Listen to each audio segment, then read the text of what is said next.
মোদির উত্থানের সাথে সাথে আদানি উত্থান ঘটেছে, তার আগে আদানির নাম পর্যন্ত জানা যেত না। যাই হোক, সংসদে রাহুল গান্ধীর সবথেকে বিস্ফোরক এবং তথ্যবহুল যে বক্তব্য, সেই বক্তব্য মোদিজিকে পুরো ল্যাংটো করে দিয়েছে। কোনো রকম উত্তর এখনও পর্যন্ত মোদিজি বা বিজেপি দিতে পারেনি রাহুল গান্ধীর এই সমস্ত প্রশ্নের। ভিডিওটি সম্পূর্ণ দেখবেন এবং অবশ্যই শেয়ার করবেন। আমার চ্যানেল বঙ্গ নিউজ লাইভ অবশ্যই সাবস্ক্রাইব করুন। पूर्व अध्यक्ष राहुल गांधी ने 7 फरवरी को लोकसभा में करीब 50 मिनट का भाषण दिया। व्यापारी गौतम अडानी को केंद्र में रखकर सीधे प्रधानमंत्री नरेंद्र मोदी से सवाल पूछे। आज यानी 8 फरवरी को प्रधानमंत्री का संसद में भाषण हुआ। सबको पता था प्रधानमंत्री मोदी राहुल गांधी के आरोपों का जवाब देने वाले हैं।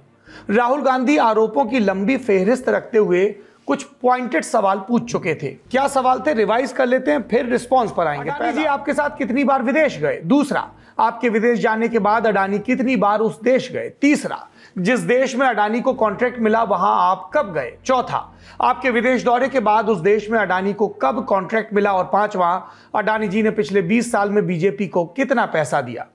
इन सवालों का बीजेपी के कई नेताओं ने अपने अपने ढंग से जवाब दिया। किसी ने व्हाटअबाउटरी की तो कोई मौजूदा प्रसंग पर आया, किसी ने गांधी परिवार और उस पर लगे भ्रष्टाचार के आरोपों और कांग्रेस पर लगे आरोपों को दोहराया। लेकिन सबकी नजर प्रधानमंत्री नरेंद्र मोदी पर थी। क्या प्रधानमंत्री इन सवालों के पॉइंटेड जवाब देंगे? और ध्यान इस पर भी कि राष्ट्रपति के अभिभाषण में जो धन्यवाद प्रस्ताव चल रहा है उसमें अपनी उपलब्धियां बताई जाएंगी या सिर्फ विपक्ष को लक्ष्य किया जाएगा। और एक संभावना यह भी कि कहीं आरोप के बदले आरोप ही ना दे दिए जाएं। तो आज के लल्लन टॉप शो में इन्हीं सब पर विस्तार से बात होगी। दोपहर के 3:30 बजे संसद में प्रधानमंत्री के भाषण का वक्त था, लेकिन 3:50 पर पीएम मोदी के बोलने की बारी आई। शुरुआत उन्होंने राष्ट्रपति को धन्यवाद के साथ की। उनके आते ही विपक्ष की तरफ से अडानी और जेपीसी गठन का शोर होने लगा। लोकसभा अध्यक्ष ओम बिरला ने जैसे तैसे विपक्षी सांसदों को चुप कराया। दोबारा जब बोलना शुरू किया तो क्या कहा, पहले वो सुनिए। अपनी रुचि, प्रवृत्ति, प्रकृति के अनुसार सबने अपनी बातें रखी और जब इन बातों को गौर से सुनते हैं, उसे समझने का जब प्रयास करते हैं, तो ये भी ध्यान में आता है कि किसकी कितनी क्षमता है, किसकी कितनी योग्यता है, किसकी कितनी समझ है और किसका क्या इरादा है। ये सारी बातें प्रकट होती ही हैं और देश भली भांति तरीके से उसका मूल्यांकन भी करता है। यहां पर प्रधानमंत्री ने राहुल गांधी के पिछले दिन के भाषण पर इशारों में हमला किया, लेकिन सवाल तो अडानी के मुद्दे का था। सबको उम्मीद थी कि आज प्रधानमंत्री इस पर जरूर बोलेंगे। भाषण करीब 1.5 घंटा चला।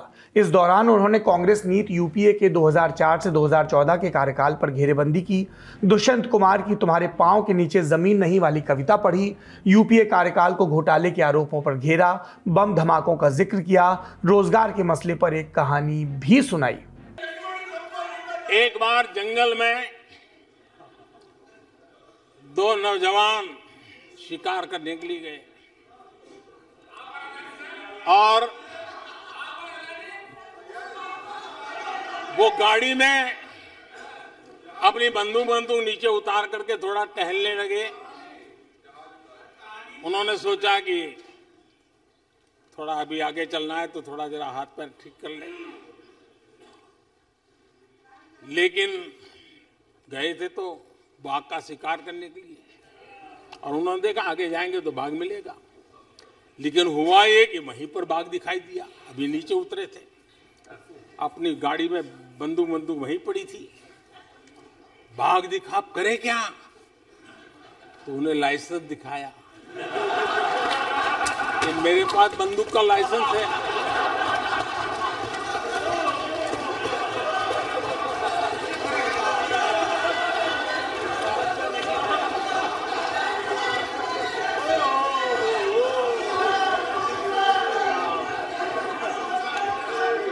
इन्होंने भी बेरोजगारी दूर करने के नाम पर एक कानून दिखाया, वो कानून बना दिया है। अरे देखो कानून बना दिया है, ये इनके तरीके से पल्ला झाड़ दिया। अब पत्रकार बिरादरी और देश के तमाम लोग अडानी पर हुए सवालों के जवाब का इंतजार कर रहे थे। राहुल गांधी भी उस वक्त सदन में मौजूद थे, लेकिन पूरे भाषण के दौरान एक भी बार अडानी का जिक्र नहीं हुआ। हाँ, 2 बार इशारों में राहुल गांधी के सवाल का जवाब तंजिया अंदाज में देने की कोशिश हुई। आपको याद हो, राहुल गांधी ने कल अडानी और मोदी के रिश्ते पर हार्वर्ड में रिसर्च की बात कही थी। पहले वो आरोप सुनिए और फिर प्रधानमंत्री का उस पर रिस्पॉन्स। कहां से आई, इतने अलग अलग सेक्टर्स में अडानी जी ने कैसे सक्सेस प्राप्त की। अडानी जी के बारे में पूरी दुनिया को स्टडी करनी चाहिए, हार्वर्ड यूनिवर्सिटी को स्टडी करनी चाहिए कि पॉलिटिक्स के बीच में और बिजनेस के बीच में कैसा रिश्ता होता है। India is a case study and prime minister Narendra Modi should be given a gold medal in this. Now बहुत अच्छी आदरणीय अध्यक्ष जी, मैं कई बार सुन रहा हूं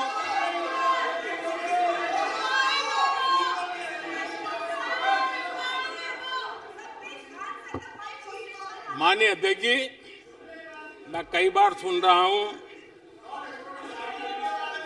यहां कुछ लोगों को हार्वर्ड स्टडी का बड़ा क्रेज है।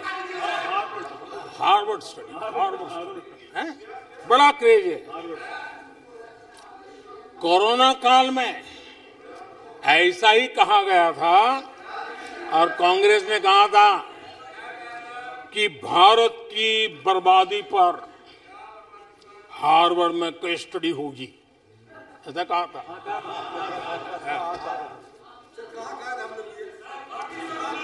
और कल फिर सदन में हार्वर्ड यूनिवर्सिटी में स्टडी की बात कल फिर हुई। लेकिन माननीय अध्यक्ष जी, बीते वर्षों में माननीय अध्यक्ष जी, बीते वर्षों में हार्वर्ड में एक बहुत बढ़िया स्टडी हुई है, बहुत इंपॉर्टेंट स्टडी हुई है। और उस स्टडी है, उसका टॉपिक क्या था मैं जरूर सदन को बताना चाहूंगा। और ये स्टडी हो चुकी है। स्टडी है the rise and decline of India's Congress party. ये स्टडी हो चुका है और मुझे विश्वास है अध्यक्ष जी, मुझे विश्वास है भविष्य में कांग्रेस की बर्बादी पर सिर्फ हार्वर्ड नहीं, बड़े बड़े विश्वविद्यालयों में अध्ययन होना ही होना और डुबाने वाले लोगों पर भी होने वाला। राहुल गांधी ने जिस चुटीले अंदाज में हार्वर्ड का जिक्र किया था, जवाब भी उसी अंदाज में आया। लेकिन पीएम ने अडानी की जगह कांग्रेस पर रिसर्च की बात कही। जो पिन पॉइंटेड सवाल थे, उनका जवाब उसी क्रम में नहीं दिया गया। लेकिन एक मसले पर इशारों में प्रधानमंत्री ने जरूर जवाब दिया। राहुल गांधी ने दूसरे देशों पर दबाव बनाकर अडानी को कॉन्ट्रैक्ट दिलाने का आरोप लगाया था। श्रीलंका और ऑस्ट्रेलिया जैसे मुल्कों का उदाहरण दिया था। इस पर भी बिना अडानी का नाम लिए प्रधानमंत्री ने कुछ जवाब दिया। और हमारे अड़ोस पड़ोस में भी जिस प्रकार से हालत बने हुई है, ऐसी स्थिति में माननीय अध्यक्ष जी, कौन हिंदुस्तानी इस बात पे गर्व नहीं करेगा कि ऐसे समय में भी देश दुनिया की 5वीं बड़ी अर्थव्यवस्था बना। ये देश के लिए गर्व की बात है। ये देश के लिए गर्व की बात है। 140 करोड़ देशवासियों के लिए गौरव की बात है। लेकिन मुझे लगता है, पहले मुझे नहीं लगता था, लेकिन अभी लग रहा है शायद इससे भी कुछ लोगों को दुख हो रहा है। इसके अलावा भाषण के ज्यादातर हिस्से में पीएम मोदी ने अपने कार्यकाल की उपलब्धियों को गिनाया। ये भी कहा कि जिन लोगों को हमारी योजनाओं का फायदा मिला, वो झूठे आरोपों पर कभी यकीन नहीं करेंगे। लेकिन कुछ जरूरी सवाल छूट गए। अडानी पर शेल कंपनियों और बेनामी संपत्ति के आरोपों पर कुछ नहीं बोला गया। पीएम मोदी के भाषण के बाद राहुल गांधी का फिर जवाब आया, सुनिए। मैंने ये पूछा है आपके साथ कितनी बार गए हैं, वहां कितनी बार मिले हैं, तो सिंपल से सवाल थे, जवाब नहीं दिया। It reveals the truth. ये मतलब स्पीच से सच्चाई दिखती है कि अच्छा इंक्वायरी की बात नहीं हुई। अगर मित्र नहीं है तो ये कहते ठीक है मैं इंक्वायरी करा देता हूं। इंक्वायरी की बात नहीं हुई। डिफेंस इंडस्ट्री है, वहां पे शेल कंपनीज हैं, बेनामी पैसा घूम रहा है, उसके बारे में प्रधानमंत्री ने कुछ नहीं कहा। तो मतलब क्लियर है कि प्रधानमंत्री उनकी रक्षा कर रहे हैं, उनको प्रोटेक्ट कर रहे हैं। दोनों तरफ से सवाल जवाब के बाद अब आ जाते हैं आरोपों और तथ्यों की महीन लकीर पर। राहुल गांधी ने संसद में अडानी और प्रधानमंत्री नरेंद्र मोदी के संबंधों को स्थापित करने के लिए 2 तस्वीरें दिखाई। भाषण के उस हिस्से को सदन की कार्रवाई से स्पीकर ने हटा दिया, इसलिए हम उस हिस्से को आपको नहीं दिखा सकते, लेकिन ये तस्वीरें इंटरनेट से नहीं हटाई जा सकती। इन तस्वीरों पर पीएम मोदी कुछ नहीं बोले, लेकिन चर्चा खूब है। पहली तस्वीर जिसमें पीएम मोदी गौतम अडानी के साथ एक चार्टर्ड प्लेन में बैठे हैं, बीच में बैठे हैं बिजनेसमैन वैभव कांत उपाध्याय। ये फोटो भी उन्हीं की वेबसाइट वैभव.org पर पोस्ट की गई थी। पोस्ट में यह नहीं लिखा गया कि तस्वीर कब खींची गई, न ही यात्रा के बारे में कोई और जानकारी दी गई। 2017 में ये फोटो वायरल हुई और कुछ ही समय बाद इसे वेबसाइट से हटा दिया गया। बाद में वैभव.org नाम की वेबसाइट भी बंद हो गई। ये है उस वेबसाइट के आर्काइव की कुछ तस्वीरें। जाहिर है ये तस्वीरें उस वक्त की हैं जब प्रधानमंत्री नरेंद्र मोदी गुजरात के मुख्यमंत्री थे। 2017 में ये तस्वीर सामने आने के बाद कांग्रेस प्रवक्ता अभिषेक मनु सिंघवी ने आरोप लगाया था कि मुख्यमंत्री रहते हुए नरेंद्र मोदी ने करीब 100 बार अडानी के चार्टर्ड प्लेन का इस्तेमाल किया। उन्होंने दावा किया था कि कांग्रेस नेता अर्जुन मोढवाडिया ने आरटीआई के जरिए जानकारी हासिल की, जिसमें 2003 से 2007 के बीच अडानी के चार्टर्ड प्लेन के इस्तेमाल की बात थी। आरोप लगाया कि पीएम मोदी ने अडानी के प्लेन का इस्तेमाल भारत के अंदर तो किया ही, विदेशी दौरों में भी किया। कांग्रेस ने आरटीआई के जरिए मिली जानकारी के हवाले से आरोप लगाया था कि 1 जुलाई 2007 को अडानी के प्लेन से मोदी स्विट्जरलैंड गए थे, 16 जून 2007 को साउथ कोरिया, 15 अप्रैल 2007 को जापान का दौरा किया और 1 नवंबर 2006 को प्रधानमंत्री मोदी के चीन दौरे में भी अडानी के प्लेन का इस्तेमाल हुआ।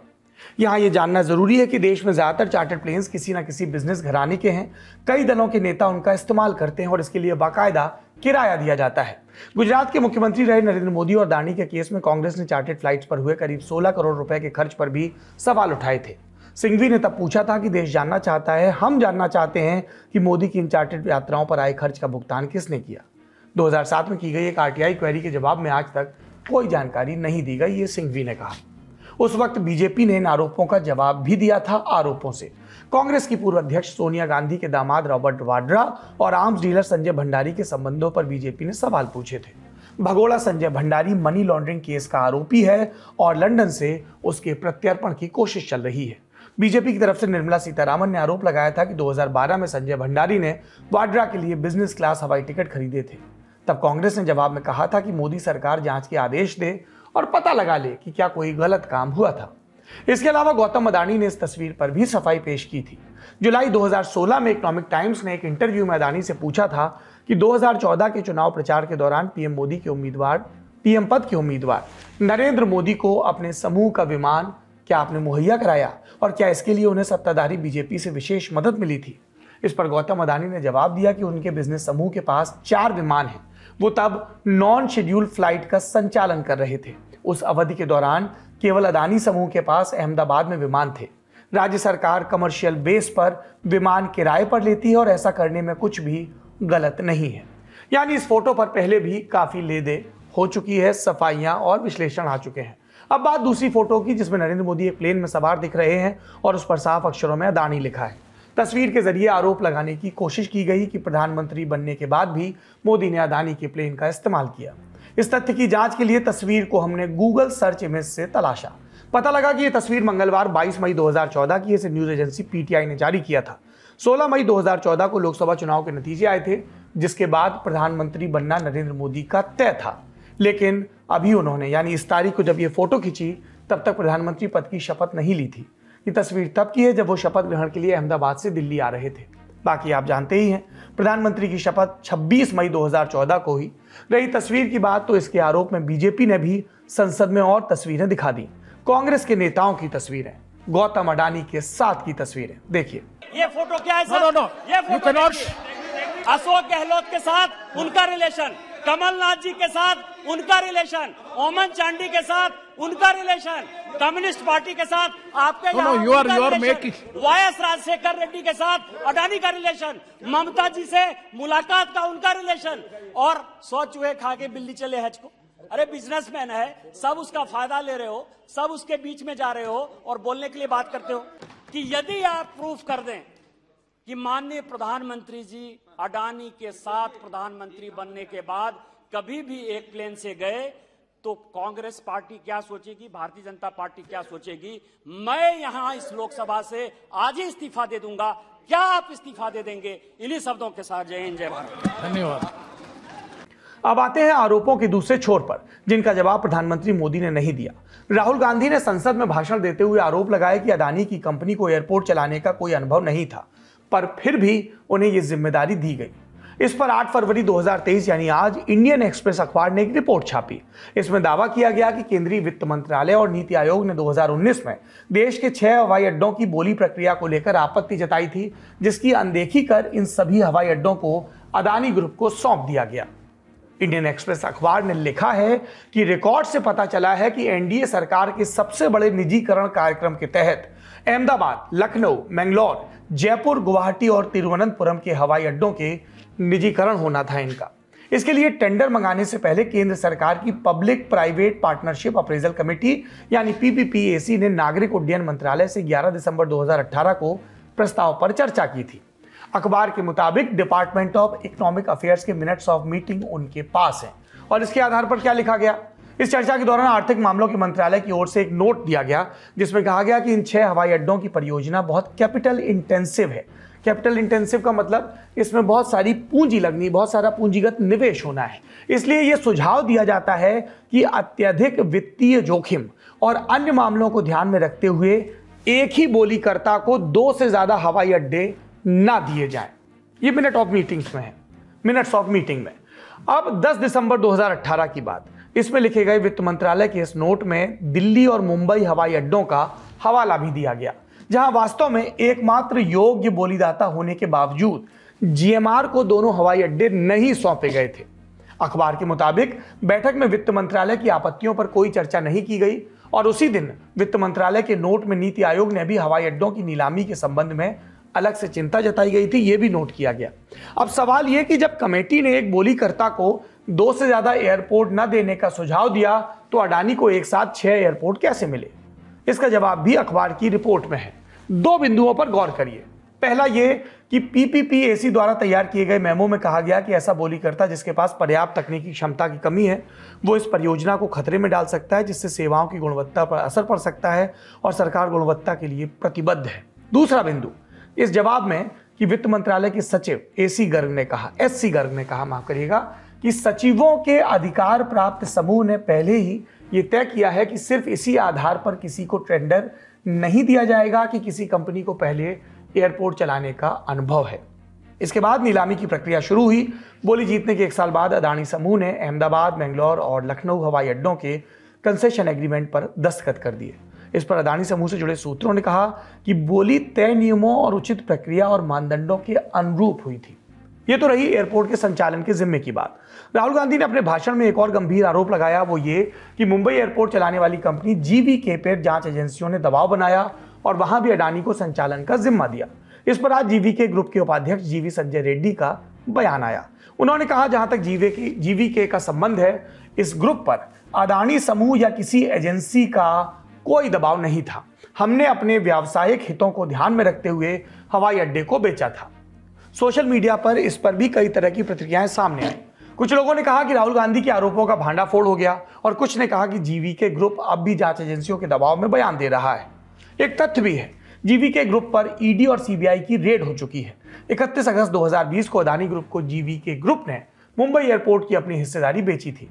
इंडियन एक्सप्रेस अखबार के मुताबिक संयोग से हिस्सेदारी बेचने से पहले जीवीके को कई जांच एजेंसियों का सामना करना पड़ा। अडानी से पहले मुंबई एयरपोर्ट चलाने वाले जीवीके ग्रुप पर अंतर्राष्ट्रीय हवाई अड्डे के विकास में अनियमितताओं के लिए मनी लॉन्ड्रिंग का आरोप भी लगा था। ईडी ने इस ग्रुप के कार्यालयों में, जिसमें मुंबई में उनके प्रमोटरों के घर भी शामिल हैं, छापेमारी की थी। 7 जुलाई 2020 को ईडी ने जीवीके समूह और उसके अध्यक्ष जीवीके रेड्डी, उनके बेटे जीवी संजय रेड्डी के खिलाफ मनी लॉन्ड्रिंग विरोधी कानून यानी पीएमएलए एक्ट की धारा 3 के तहत शिकायत दर्ज की थी। सीबीआई ने 27 जून को उन पर मुंबई अंतर्राष्ट्रीय हवाई अड्डे के विकास में अनियमितताओं का आरोप भी लगाया था। ये सारा घटनाक्रम उसी वक्त हो रहा था जब अदानी ग्रुप मुंबई एयरपोर्ट के संचालन का जिम्मा लेने की कोशिश में था, लेकिन अब जीवीके ग्रुप के उपाध्यक्ष जीवी संजय रेड्डी का बयान आ चुका है कि उन पर कोई दबाव नहीं बनाया गया। जमीन अधिग्रहण की बात हो रही है। राहुल गांधी ने अपने हिस्से के आरोप लगाए और उनके काउंटर में अमेठी से राहुल गांधी को हराकर सांसद बनी और अब नरेंद्र मोदी की मंत्रिपरिषद का हिस्सा स्मृति ईरानी। उन्होंने भी कुछ जवाब दिए हैं जिसमें आरोप राहुल गांधी और उनके परिवार पर हैं और अमेठी के संदर्भ में है। सुनिए। 623 रुपए का रेंट 30 साल तक अमेठी के गरीब नागरिकों को ये बार बार कहा गया कि आपके लिए मेडिकल कॉलेज खोल देंगे जी। लेकिन आज अगर कोई अमेठी गया है तो जानेगा कि जिस धरती पर वो कॉलेज खोलने की बात कर रहे थे उस परिवार ने अपने लिए गेस्ट हाउस बनाया। आरोप प्रत्यारोप का दौर चलता रहेगा, लेकिन सवाल यह कि क्या सिर्फ बीजेपी शासित राज्यों में ही अडानी को काम मिला? जिस तरह से विपक्ष अडानी को सामने रखकर बीजेपी को घेरता है, क्या उनके राज्यों में अडानी का निवेश नहीं है? उन राज्यों के नाम नोट करिए जहां अडानी को बड़े प्रोजेक्ट मिले और भाजपा नहीं, विपक्षी दलों का शासन है। छत्तीसगढ़, कांग्रेस की सरकार, 25,000 करोड़ का निवेश जिसमें कोयला खदानें हैं। हसदेव अरण्य विवाद भी इसी का हिस्सा है। राजस्थान, कांग्रेस सरकार, 65,000 करोड़ के निवेश का वादा। छत्तीसगढ़ में राजस्थान की कोल खदानें भी अडानी के पास है। केरल, लेफ्ट फ्रंट की सरकार, 7,400 करोड़ जिसमें पिजिंजम बंदरगाह भी शामिल है। बंगाल, ममता बनर्जी की सरकार, 35,000 करोड़ का निवेश। आंध्र प्रदेश, जगन रेड्डी की सरकार, 60,000 करोड़ का काम। ओडिशा, नवीन पटनायक सरकार, 57,000 करोड़ के प्रोजेक्ट। तमिलनाडु, स्टालिन की सरकार, 4,500 करोड़ जिसमें रामनाथपुरम सोलर प्लांट भी शामिल है। यहां हमने न्यूनतम निवेश की राशि बताई है। जहां जहां प्रोजेक्ट के नाम है वहां राशि संबंधित प्रोजेक्ट्स की है। जहां समूह के हित एक से ज्यादा क्षेत्रों से जुड़े हैं वहां कुल निवेश की राशि बताई गई है। इन आंकड़ों में कुछ सुधार भी संभव है। विपक्षी राज्यों में निवेश को लेकर स्वयं गौतम अडानी स्थिति साफ कर चुके हैं। एक निजी समाचार चैनल से बातचीत के दौरान उन्होंने कहा था, मेरा बिजनेस देश के 22 राज्यों में फैला है जिसमें सभी पर बीजेपी का शासन नहीं है।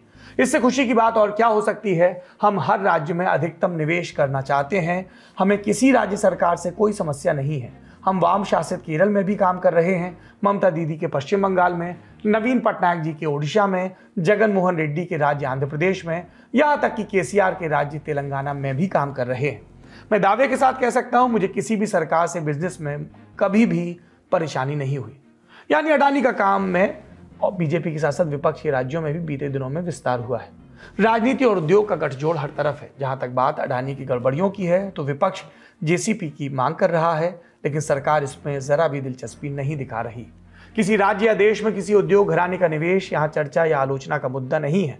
मुद्दा यह है कि निवेश करने वाले को क्या गैर कानूनी ढंग से फायदा पहुंचाया गया, हाँ या नहीं।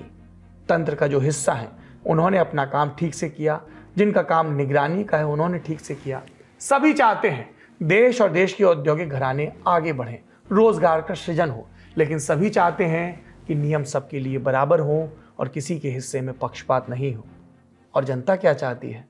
अपने हिस्से के जवाब चाहती है, जबकि उसको हर तरफ से मिलती है वॉट अबाउटरी। हमने ये किया तुम कह रहे हो, पर तुमने क्या किया था, पहले इस पर सफाई दो। पहले कौन किस पर सफाई दे, इसके चक्कर में पूरी की पूरी मर्यादाएं साफ हो जाती हैं। आज का लल्लन टॉप शो यहीं पर समाप्त।